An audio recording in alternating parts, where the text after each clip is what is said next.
Hi every one, അസ്സാം വലൈക്കും. Welcome to my YouTube channel Shihana അമീൻ.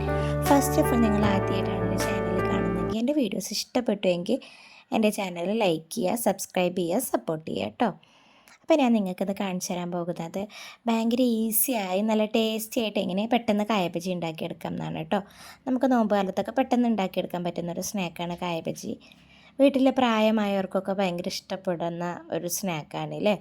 അപ്പോൾ അതിനായിട്ട് നമുക്ക് ആദ്യം തന്നെ 2 കപ്പ് കടലമാവും 1/4 കപ്പ് മൈദയും എടുക്കാം. പിന്നെ നമുക്കതിലേക്ക് 1 സ്പൂൺ അരിപ്പൊടിയും കൂടി ചേർത്ത് കൊടുക്കാം കേട്ടോ. പിന്നെ നമുക്കതിലേക്ക് ആവശ്യത്തിന് ഉപ്പും ചേർത്ത് കൊടുക്കാം. ഇത്ര ഉപ്പൊന്നും അല്ല കേട്ടോ, ഞാൻ ഇതിലും കൂടുതൽ ഉപ്പ് ചേർത്ത് കൊടുക്കുന്നുണ്ട്. ഞാൻ വീഡിയോയിൽ കാണിക്കാൻ വിട്ടുപോയതാണ്. പിന്നെ നമുക്കതിലേക്ക് ഒരു 1/2 സ്പൂൺ മുളക് പൊടി ആഡ് ചെയ്ത് കൊടുക്കാം കേട്ടോ. ഒരു ചെറിയ എരിവൊക്കെ കിട്ടാൻ വേണ്ടിയിട്ടാണ്. അപ്പോഴത്തേനൊന്ന് കറണ്ട് പോയിട്ടുണ്ടായിരുന്നു. പിന്നെ നമുക്കതിലേക്ക് ആഡ് ചെയ്ത് കൊടുക്കുന്നത് കായംപൊടിയാണ് കേട്ടോ. നമ്മൾ സാമ്പാറിലൊക്കെ ഇടില്ല ആ കായംപൊടി. പിന്നെ ഉള്ളതാ ഈ ഒരു പേസ്റ്റ് കണ്ടോ, ഇത് വെളുത്തുള്ളി ചതച്ചെടുത്തതാണ് കേട്ടോ. അതൊരിക്കലും സ്കിപ്പ് ചെയ്യരുത് കായപ്പച്ചി ഉണ്ടാക്കുമ്പോൾ, കാരണം നമുക്കൊരു സ്പെഷ്യൽ ടേസ്റ്റും സ്മെല്ലൊക്കെ കിട്ടും ആ വെളുത്തുള്ളിയുടെ പേസ്റ്റ് ആഡ് ചെയ്ത് കൊടുത്താൽ കേട്ടോ. അപ്പോൾ വെളുത്തുള്ളി ഒന്ന് ചതച്ചിട്ടോ ഒക്കെ ഒന്ന് ഇട്ട് കൊടുക്കാൻ ശ്രമിക്കുക. പിന്നെ നമുക്കതിലേക്ക് ആവശ്യത്തിന് കുറച്ച് വെള്ളം ചേർത്ത് കൊടുത്തിട്ട് ഇങ്ങനെ മിക്സ് ചെയ്തെടുക്കാം. ആദ്യം തന്നെ ഒരുപാട് വെള്ളം ചേർത്ത് കൊടുക്കരുത് കേട്ടോ. അപ്പോൾ നമ്മുടെ വെള്ളം അധികമായി പോയാൽ നമുക്ക് പിന്നെ ബുദ്ധിമുട്ടാകും. അപ്പോൾ ഞാൻ കുറച്ചായിട്ട് വെള്ളം ഇങ്ങനെ ചേർത്ത് കൊടുത്തിട്ട് മിക്സ് ചെയ്തിട്ട് എടുക്കുന്നുണ്ട് കേട്ടോ. ഒട്ടും കട്ടകളില്ലാതെ തന്നെ മിക്സ് ചെയ്തെടുക്കണം കേട്ടോ. ഇത് ഞാൻ ഉണ്ടാക്കുന്നതിൻ്റെ ഒരു 3 മണിക്കൂർ മുന്നേയൊക്കെ ഞാനിത് ഈ ബാറ്റർ ഉണ്ടാക്കി വെച്ചിട്ടുണ്ട്.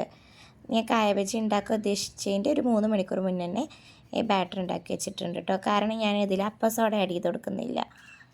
അപ്പോൾ കുറച്ച് മുന്നേ കൂട്ടി വെച്ചാലും കുഴപ്പമൊന്നുമില്ല.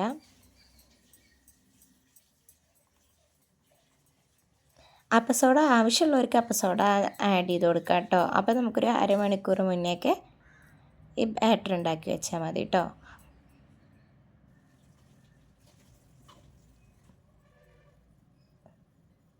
അപ്പസോഡ ഇട്ട് കഴിഞ്ഞാൽ നമ്മുടെ കായബജി നന്നായി പൊന്തി കിട്ടും, നന്നായി പൊള്ളച്ച് അങ്ങനെയൊക്കെ കിട്ടാൻ വേണ്ടിയിട്ടാണ് അപ്പസോഡ ആഡ് ചെയ്ത് കൊടുക്കുന്നത്.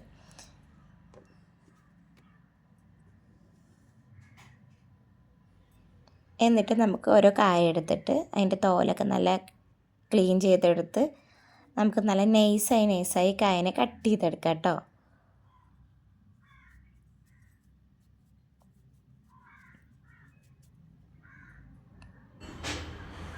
കണ്ടോ, അതുപോലെ ഇങ്ങനെ നൈസായി കട്ട് ചെയ്തെടുക്കണം കേട്ടോ. ഇച്ചിരി പണിയുള്ള കാര്യമാണ് ആ കട്ട് ചെയ്തെടുക്കൽ, കാരണം നല്ല ഷേപ്പായി കിട്ടുന്നുണ്ട്. അങ്ങനെ നമുക്ക് ഓരോ കായനെ എടുത്തിട്ട് ആ ബാറ്ററിൽ മുക്കി തിളച്ചെണ്ണയിലേക്ക് ഇട്ട് പൊരിച്ചെടുക്കാം കേട്ടോ. അങ്ങനെ നമ്മുടെ കായബജി റെഡിയായി കിട്ടിയിട്ടുണ്ട് കേട്ടോ. നല്ല ടേസ്റ്റി ആയിട്ടുള്ള കായബജിയാണ്. നമുക്ക് നോമ്പിന് പെട്ടെന്ന് മടി പിടിച്ചിരിക്കുന്ന ദിവസമൊക്കെ പെട്ടെന്ന് ഉണ്ടാക്കിയെടുക്കാൻ പറ്റുന്ന ഒരു സ്നാക്കാണ്. നിങ്ങൾക്ക് എൻ്റെ വീഡിയോ ഇഷ്ടമായെങ്കിൽ ലൈക്ക് ചെയ്യുക. നിങ്ങൾക്ക് എൻ്റെ വീഡിയോ ഇഷ്ടം